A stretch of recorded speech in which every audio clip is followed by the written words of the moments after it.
मैं फिर से आपका स्वागत करता हूं इस अबंडेंट लाइफ टेलीविजन प्रोग्राम में। दोस्तों, मुझे भरोसा है जो संदेश मैं आपको दे रहा हूं ये आपके लिए आशीष का कारण है। कृपया मेरा ईमेल एड्रेस नोट कीजिए जो स्क्रीन पर है, और साथ ही मेरा व्हाट्सएप नंबर भी आप दीजिए। मुझे अपने फीडबैक, अपने सुझाव और साथ ही मुझे अपने प्रार्थना निवेदन भेजिए। मेरी प्रेयर टीम है जो हर समय प्रार्थना करती है। हम आपके लिए प्रार्थना करेंगे और हम आपको बताएंगे। हमारे प्रभु यीशु मसीह आपको और आपके परिवार को आशीष दे। बहुत आयत से देखिए, हम मनन करते आ रहे हैं बहुत ही महत्वपूर्ण शीर्षक पर, और वो है वो चेतावनियाँ जो यीशु ने क्रूस की ओर जाते हुए दी थी। अब तक मेरे दोस्तों मैंने आपको ऐसी 4 बताई हैं। अब आइए 5वीं चेतावनी यहाँ पर देखते हैं, और ये चेतावनी है लोगों के साथ बुराई न करें। मत्ती अध्याय 26 वचन 52। तब यीशु ने उससे कहा, अपनी तलवार मयान में रख ले, क्योंकि जो तलवार चलाते हैं वे सब तलवार से नष्ट किए जाएंगे। यहाँ पर क्या हो रहा था? यहाँ पर संदर्भ क्या है? यीशु ने गत्समनी में प्रार्थना करने के बाद यहाँ पर कुछ अद्भुत बात हुई। यहूदा इस्करियोती रोमी सिपाहियों के साथ में आ गया कि यीशु कौन है इसकी पहचान करा दे, ताकि रोमी सिपाही उसे बंदी बना ले और आखिरकार उसे ले जाकर क्रूस पर चढ़ा दे। तो इस परिस्थिति में यहूदा इस्करियोती यीशु के पास में आता है, और वो यही तो करता है। वो यीशु को चूमता है, और रोमी सिपाहियों को बताता है कि यही यीशु हैं, इसे पकड़ लो। यीशु मसीह का दिल तो निश्चय ही टूट चुका होगा। कितनी बुरी तरह से यहूदा ने यीशु को पकड़वाया था। अगर वो बस थोड़ी दूरी से कह देता, वो यीशु है, जाओ उसे पकड़ो, मैं सोचता हूँ वो ठीक होता। लेकिन वो यीशु के इतने करीब आता है और वो यीशु को चूम लेता है और फिर पकड़वाता है, और यीशु को वो रोमी सिपाहियों के हाथ में सौंपता है। मैं इसे कहता हूँ कि चूम कर इस तरह पकड़वाना। यीशु का यहाँ पर बहुत ज़्यादा अपमान हुआ होगा, खास करके शैतान के द्वारा। शैतान ने यीशु से कहा होगा, तुमने कितने अच्छे से अपने चेलों को तैयार किया। इस यहूदा इस्करियोती ने तुम्हें बेच दिया चांदी के 30 सिक्कों के लिए, तुम्हें पकड़वाया, और अब वो तुम्हें चूमता है और वो तुम्हारी पहचान कराता है कि तुम्हें रोमी सिपाही बंदी बना ले। शैतान तो यीशु के ऊपर बहुत हंसा होगा। यीशु का कितना अपमान हुआ होगा, और साथ ही वहाँ के सिपाहियों के द्वारा, रोमी और यहूदियों द्वारा। तुम्हारा ये चेला जिसे तुमने 3.5 साल तक ट्रेंड किया, इतने करीबी में रहा सुंदर रीति से, और आखिरकार देखो वो क्या कर रहा है, तुम्हें चूम कर पकड़वा रहा है। यीशु का कितना ज़्यादा अपमान हुआ होगा, कितना दुख और कितनी पीड़ा क्रूस के उस दुख और पीड़ा की तुलना में। पर यीशु को देखिए, जब यहूदा इस्करियोती उसके पास में आया, यीशु ने उससे कहा, हे मित्र, तू जो करना चाहता है वो कर। वो अच्छे से जानते थे वो उसे चूमेगा, उसे पकड़वाएगा, अपमानित करेगा। लेकिन यीशु ने उसे दंडित करने के बजाय कहा, मित्र, तू जो करने आया है वही कर। यीशु का ये कितना सुंदर प्रेम है। और फिर कुछ हुआ। जब ये सब चल रहा था, पतरस के पास तो उसके कमर में पहले से ही तलवार थी, और फिर अचानक ही वहाँ पर प्रतिकार की क्रिया में वो तलवार निकालता है और वो एक सिपाही का कान वहाँ पर काट देता है और फिर वहाँ पर फिर से यीशु उस कटे हुए कान को लेकर और फिर चमत्कार करते हैं, उसे वापस लगाते हैं, उसे चंगाई देते। और तब यीशु ने पतरस से कहा, पतरस तुमने बुराई की है, जो बुराई करता है वो बुराई से ही मरता है, जो तलवार चलाता है वो तो तलवार से ही मारा जाता है। हमेशा याद रखो तुम मेरे चेले हो। अभी मैंने तुम्हारे सामने प्रकट करके दिखाया है। तुम्हारे स्वामी के रूप में हमें अपने शत्रुओं से किस तरह व्यवहार करना है। जब कोई हमें पकड़वाता है तो हमें कैसी प्रतिक्रिया देनी है। तुम्हें भी इसी तरह का प्रेम दिखाना चाहिए, ये सहते जाना, ये धीरज जो मैंने यहूदा को दिखाया है।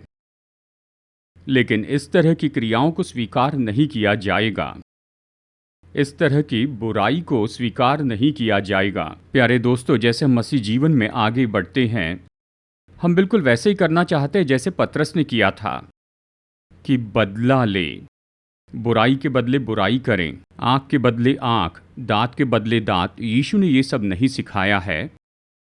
पहाड़ी उपदेश में यीशु ने कहा कि पुराने नियम में इस तरह से कहा गया, व्यवस्था में, कि आँख के बदले आँख और दांत के बदले दांत। परंतु मैं तुमसे कहता हूँ, यदि कोई तुम्हारे एक गाल पर थप्पड़ मारे तो दूसरा भी फेर दो। यीशु केवल ये नहीं कह रहे हैं कि दूसरा गाल फेर दे, कि बस केवल दूसरा गाल फेर दे। यहाँ पर यीशु का ये कहना है कि तुम बदला न लो, कभी आँख के बदले आँख और दांत के बदले दांत नहीं। स्वयं यीशु ही बहुत ही अद्भुत ऐसे आदर्श हैं। जब यीशु इस पृथ्वी पर 3.5 साल तक रहे, शैतान ने उस पर हमला किया, उसके चेलों ने उसके साथ गलत किया, यहूदियों ने उसके साथ में गलत किया, फरीसियों ने उसके साथ गलत किया, रोमी सिपाहियों ने उसके साथ गलत किया। हर जगह पर यीशु तो लोगों से नकारात्मक व्यवहार ही पा रहे थे। यहाँ तक कि एक बार चेलों ने इस तरह से कहा, यीशु तुम परमेश्वर के पुत्र हो, तुम्हारे लिए कौन सी बात मुश्किल होगी, क्यों न तुम बस इनसे बदला लो, बस स्वर्ग से आग बरसने की आज्ञा दो और इन सबको जला दो। वो सलाह दे रहे थे क्योंकि उनके खून में यही था, लेकिन ये तो यीशु के खून में कभी नहीं था। यीशु ने कभी भी किसी के साथ में कोई बुराई नहीं की, थोड़ी सी भी नहीं, किसी के साथ कोई एक भी बुराई नहीं की। और यही तो वो चेला बनना है जो यीशु हमें सिखा रहे हैं। चलिए चेले बनाने के बारे में मैं आपको बता दूं। देखिए, यीशु मसीही लोगों में दिलचस्पी नहीं लेते हैं। यीशु तो केवल अपने चेलों में ही दिलचस्पी लेते हैं, और इसलिए मत्ती 28 वचन 19 और 20 में यीशु ने कहा, इसलिए तुम जाओ, सब जातियों के लोगों को चेला बनाओ और उन्हें पिता, पुत्र और पवित्र आत्मा के नाम से बपतिस्मा दो। क्या कहा? सब जातियों के लोगों को चेला बनाओ। आज हमारे चर्च में बहुत से ऐसे ईसाई लोग हैं, लेकिन सवाल है कि उनमें से कितने लोग यीशु के सच्चे चेले हैं। चेला कौन है? 2 शब्द। यीशु का चेला तो नंबर 1 स्वामी के जैसे जीता है, बिल्कुल जैसे यीशु जिए, ऐसा सुंदर जीवन, निष्पाप जीवन, प्रेम का जीवन, करुणा का जीवन, धीरज का जीवन, संयम का जीवन, कि यीशु के जैसे जिए।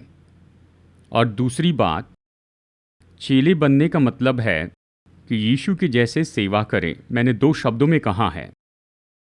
मैं चेले बनाने के बारे में बहुत से कोर्स सिखाता हूँ, लेकिन उन सब का सार तो केवल ये 2 अद्भुत अर्थों में है। मसीह चेले बनना, कि यीशु के सच्चे चेले हो जाएं, ये तो यीशु के जैसे जीना है और यीशु के जैसे सेवा करनी है। यीशु के जैसे सेवा करें मतलब क्या? बिल्कुल वैसे ही जैसे सारी सेवकाई यीशु ने की थी। जब वो पृथ्वी पर थे तब लोगों की सेवा की।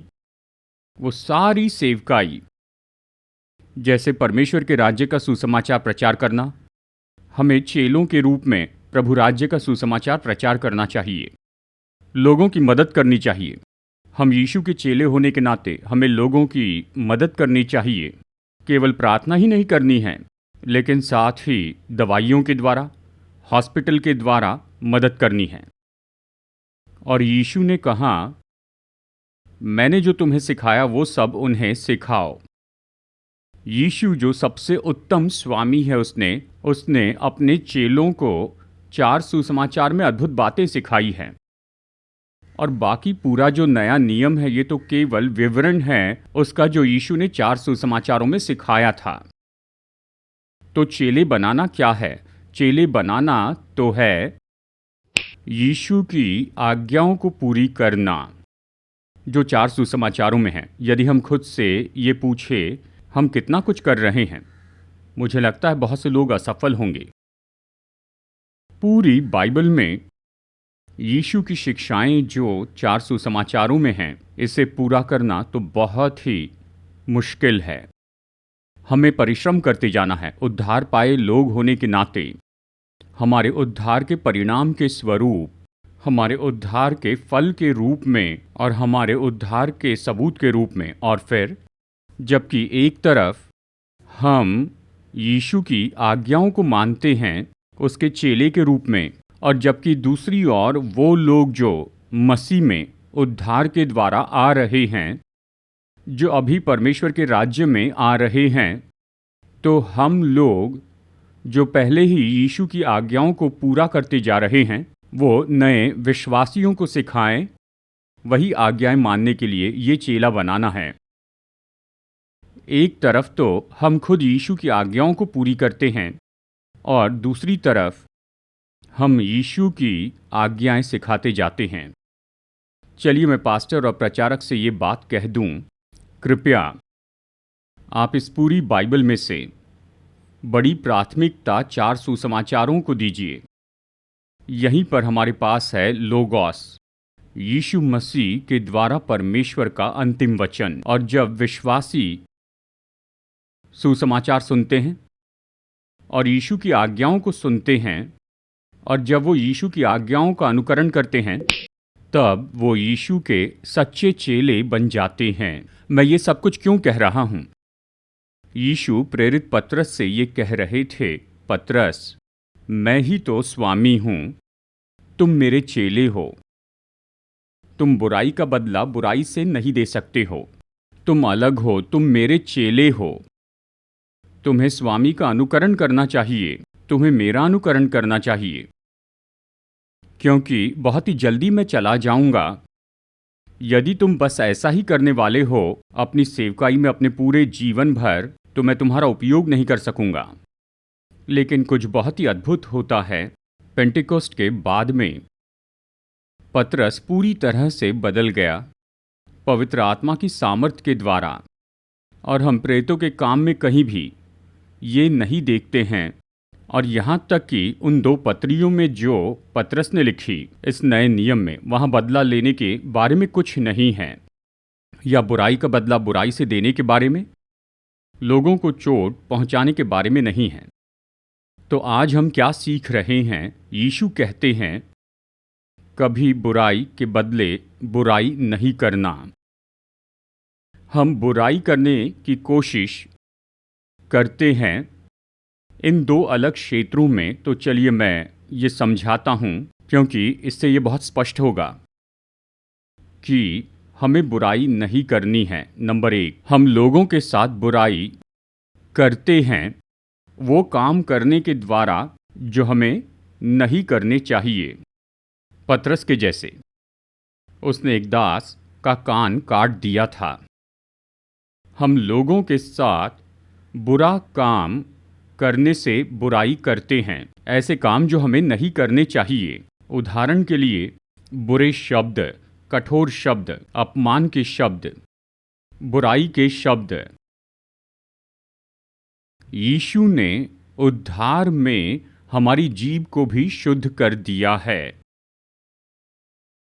हम जो यीशु मसीह के चेले हैं, एक तो काम की जगह पर या हमारे कॉलेज में या स्कूल में या हमारे व्यवसाय में या हमारे व्यापार में या यहाँ तक कि चर्च में या यहाँ तक कि परिवार में, कभी भी बुरे शब्दों के द्वारा लोगों को चोट न पहुँचाए। दूसरी बात, हम लोगों के साथ में बुराई करते हैं गलत क्रियाओं के द्वारा, शायद उन्हें मारने के द्वारा या शायद हो सकता है क्रियाओं के द्वारा उन्हें धमकाते हैं, सीधी तरह से या दूसरी तरह से।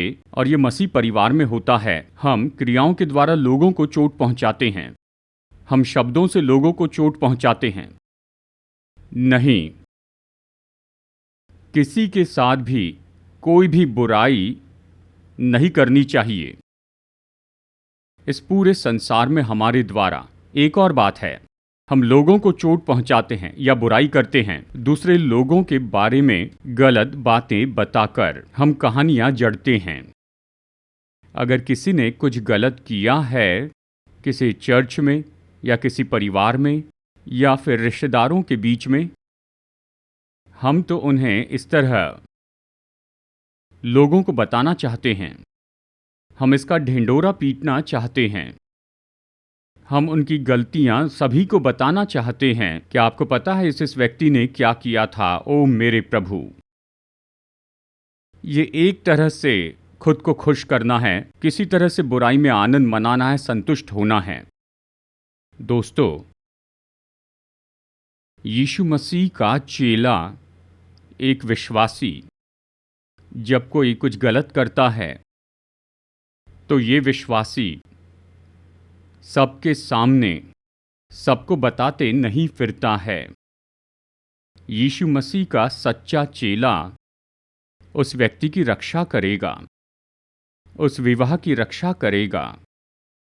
क्योंकि देखिए, ये तो मैं से कुछ ही समय में बताऊंगा, प्रेम का एक बहुत ही सुंदर ऐसा स्वभाव गुण है।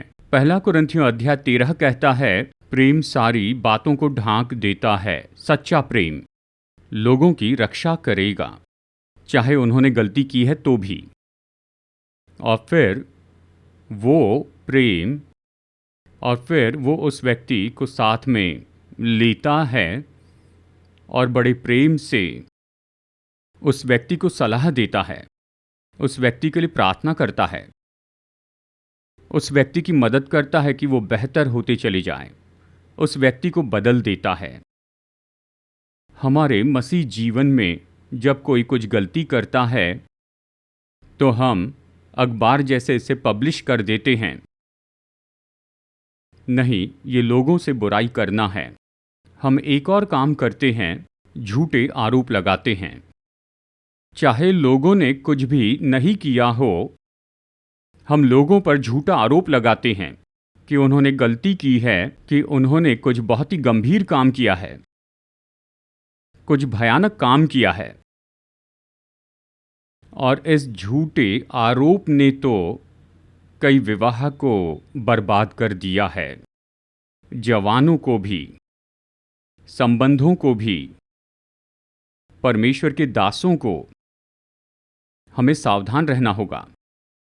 यीशु कह रहे हैं, लोगों से कभी कोई बुराई नहीं करना, कभी भी किसी के ऊपर झूठा आरोप नहीं लगाना। इसके बजाय उनकी रक्षा करें, उनको अपने साथ में ले, उनकी मदद करें। तो एक तरीका है कि हम बुराई करते हैं कि लोगों से जैसा नहीं करना चाहिए वो करते हैं। लेकिन दूसरा क्षेत्र है जो ज़्यादा महत्वपूर्ण है, और वो है हम लोगों के साथ बुराई करते हैं, जो हमें उनके लिए करना चाहिए वो हम नहीं करते हैं। ये बहुत महत्वपूर्ण है। कई बार हम लोगों के साथ में बुराई करते हैं, जो उनके लिए करना चाहिए वो उनके लिए नहीं करते हैं। ये तो हमारे परिवार में बहुत ही महत्वपूर्ण है। कुछ कर्तव्य होते हैं, कुछ जिम्मेदारियां होती हैं एक दूसरों के लिए। उदाहरण के लिए पति और पत्नी।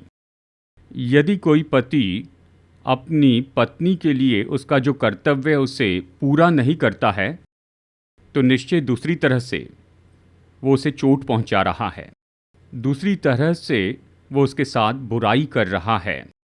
और यदि पत्नी अपने पति के लिए अपने कर्तव्यों को पूरा नहीं करती है, तो दूसरी तरह से वो उसे चोट पहुंचा रही है, वो तो उसके विरुद्ध में बुराई कर रही है। इसी तरह से माता पिता और बच्चे, भाई और बहन, जानते हैं मसीह परिवार तो केवल इसके बारे में है कि हम एक दूसरे के लिए अपनी जिम्मेदारियों को पूरी करें। दोस्तों, बाइबल तो बहुत ही अद्भुत है। इस तरह की जानकारी संसार में मुझे और कहीं पर नहीं मिलती है।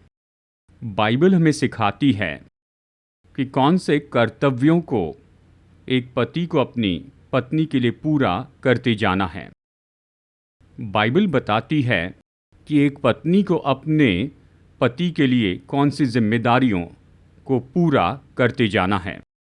बाइबल हमें बताती है कि माता पिता को बच्चों के लिए क्या करना चाहिए, और फिर बच्चों को माता पिता के लिए क्या करना चाहिए, और भाइयों और बहनों को एक दूसरे के लिए क्या करना चाहिए। एक दूसरे के लिए बताती है, स्पष्ट है, कदम ब कदम बहुत से निर्देश हैं, बहुत ही सुंदर निर्देश।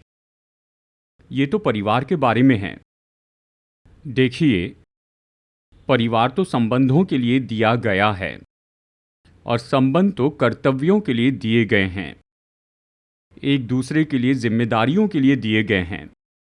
और केवल जब हम उन जिम्मेदारियों को पूरा करते जाते हैं तो उस पूरे परिवार की सारी ज़रूरतें, शारीरिक, भावनात्मक और आत्मिक ज़रूरतें पूरी होती हैं। तब वो परिवार बहुतायत के जीवन में जीता है, एक सुंदर जीवन। इसके बजाय अगर हम अपनी जिम्मेदारियों को पूरा नहीं कर रहे हैं एक दूसरे के लिए, तो हमेशा याद रखिए, किसी के लिए कुछ हिस्से का इनकार किया गया है। कुछ लोग चोट खा रहे हैं क्योंकि उन्हें जो मिलना चाहिए वो उन्हें नहीं मिल रहा है। तो मसीह जीवन में हमें एक दूसरों की ज़रूरतें पूरी करनी चाहिए। हमें एक दूसरे से प्रेम रखना है, एक दूसरे को तसल्ली देनी है, एक दूसरे को प्रोत्साहित करना चाहिए। जानते हैं ये कैसे होता है मेरे प्यारे दोस्तों? ये सब अपने आप नहीं होता है। बाइबल में इसके बारे में खास शिक्षा है, कैसे हम लोगों से बुराई करना बंद कर सकते हैं। वो काम नहीं करने के द्वारा जो हमें नहीं करने चाहिए, और लोगों के लिए वो करना है वो काम जो हमें करने चाहिए। और ये कैसे किया जाता है? इसके लिए एक ही सुनहरा शब्द है, अगापे प्रेम। अगापे प्रेम इतना अद्भुत है, ये लोगों को कभी चोट नहीं पहुंचाता। अगापे प्रेम कभी वो काम नहीं करेगा जो कि लोगों के साथ नहीं किया जाना चाहिए। और फिर दूसरी ओर अगापे प्रेम हमेशा कर्तव्य को पूरा करता है।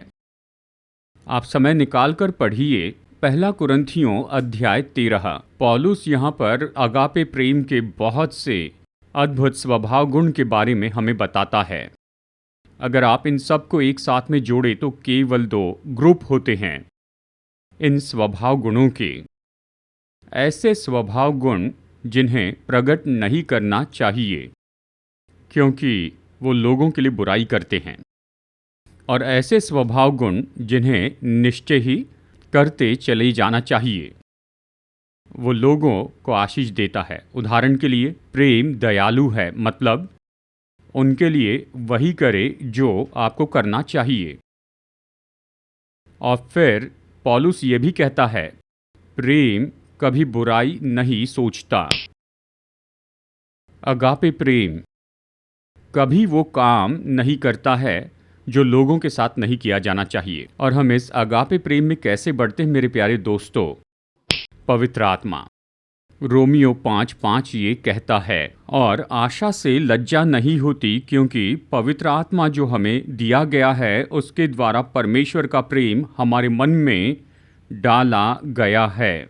डाला गया मतलब ये तो पवित्र आत्मा है जो हमारे हृदय को बदल देता है, प्रतिदिन बदलते जाता है, अगापे प्रेम के अलग अलग स्वभाव गुणों में बदलता है जो कि यीशु का प्रेम है। तो हर एक प्रार्थना में, व्यक्तिगत प्रार्थना, पारिवारिक प्रार्थना, चर्च की प्रार्थना, हम पवित्र आत्मा से प्रार्थना करते हैं, पवित्र आत्मा हमारे हृदय को यीशु के अगापे प्रेम में बदल दीजिए। बस यही, वो प्रेम सिद्धता देता है हमारे परिवार को, हमारे व्यक्तिगत जीवन को, वैवाहिक जीवन को, हमारे चर्च को और हमारी सेवकाई को। तो प्रार्थना करते हैं।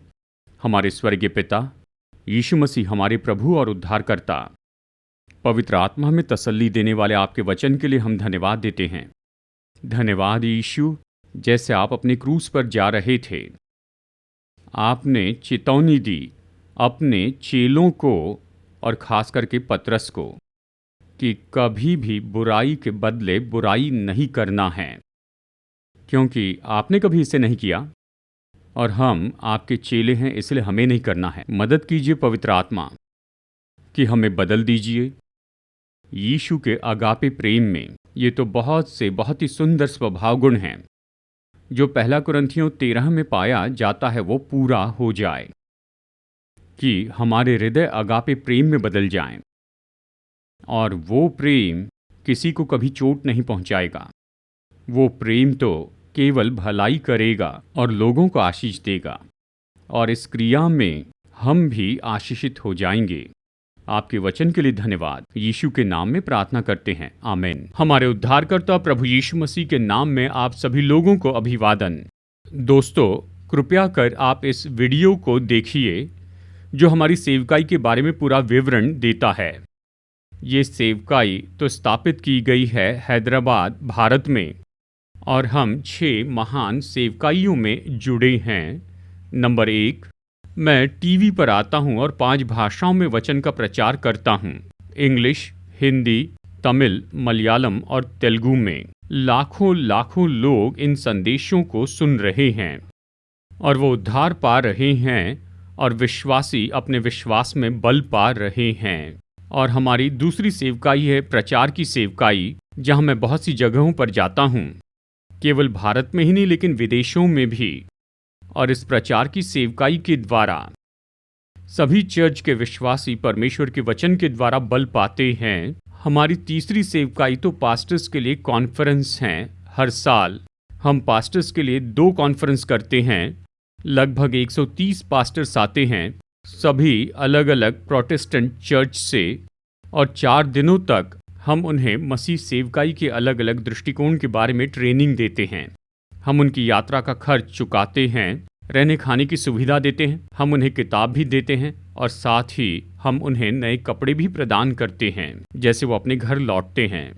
और चौथी सेवकाई है एमोरी मिशन हॉस्पिटल, जिसके द्वारा हम अद्भुत सेवकाई कर रहे हैं। ऑर्थोपेडिक में, गायनेकोलॉजी और ऑब्स्टेट्रिक्स में बहुत से गरीबों की सेवा करते हैं। हर महीने हजारों गरीब ऐसे मरीज पा रहे हैं बहुत ही उत्तम मेडिकल सहायता इस एमोरी हॉस्पिटल द्वारा। नंबर 5, हमारे 3 अच्छे चर्च हैं जिनके द्वारा हम अच्छी सेवकाई कर रहे हैं और बहुत से लोग अपना जीवन प्रभु को दे रहे हैं। और इन चर्च में प्रभु का वचन प्रचार किया जाता है। ये इन्हें बल देता है और इनकी मदद करता है कि अपने आत्मिक जीवन में बढ़ते जाएं। और हर महीने हम कुछ गरीब परिवारों को ऐसे ही चुनकर उन्हें देते हैं चावल, दाल और दूसरे अनाज। कृपया हमारी सेवकाई के लिए प्रार्थना कीजिए। अगर आप चाहते हैं कि हमारा न्यूज़लेटर पाए जिसका नाम है सीड, तो कृपया अपना पता स्क्रीन पर दिए हुए व्हाट्सएप नंबर पर हमें भेजिए, तो मैं तुरंत ही आपको अपना न्यूज़लेटर भेजूंगा। अगर आप में से कोई हमें कुछ योगदान भेजना चाहता है या एक प्रोग्राम के लिए स्पॉन्सर होना चाहता है, कृपया हमारा QR कोड नोट कीजिए, इसे स्कैन कीजिए और आप हमें ऑनलाइन अपनी भेंट भेज सकते हैं। परमेश्वर आपका आशीष दे, जैसे आप बहुत ही महत्वपूर्ण और कार्यनीति से फलवंत सेवकाई में स्पॉन्सर बनते हैं।